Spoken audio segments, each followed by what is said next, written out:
DOTR agarang pinapaaksyonan ang siksikan ng mga pasahero sa MRT3. Live report din po, Erlo Bringas. Erlo? Kuya Jen, matapos mag-viral sa social media ang isang video na kung saan makikita ang siksikan ng mga pasahero ng MRT3, pina-action na ngayon ni Department of Transportation Acting Secretary Giovanni Lopez ang nasabing problema sa pagsisiksikan ng mga pasahero sa MRT Line 3. Inatasan na niya ang pamunuan ng tren na agarang tignan ang sitwasyon at siguraduhin na hindi mauulit ang matinding siksikan ng mga pasahero lalo na tuwing rush hour.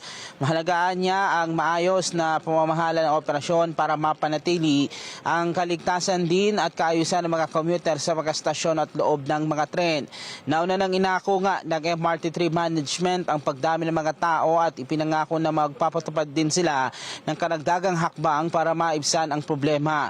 Kabilang dyan, Kuya Jen, yung makahakbang ang mas mahigpit na monitoring sa mga stasyon, mas maayos na pamamahala ng pila at mas malapit na koordinasyon sa mga tao sa ground.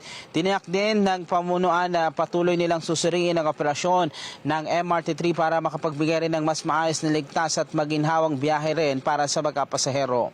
Tiniyak ngayon ng MRT3, Kuya Jen, na tuloy-tuloy yung pagsasaayos nila nung mga Dalian trains para maging karagdagang bagon sa rail line ng MRT3. Nauna na yung sinabi rin ng Department of Transportation upang sa ganon ay mas ma-accommodate yung ating mga kapasahero at maiwasan yung pagdami ng mga commuter sa kada stasyon ng tren tuwing rush hour. Yan muna ang latest.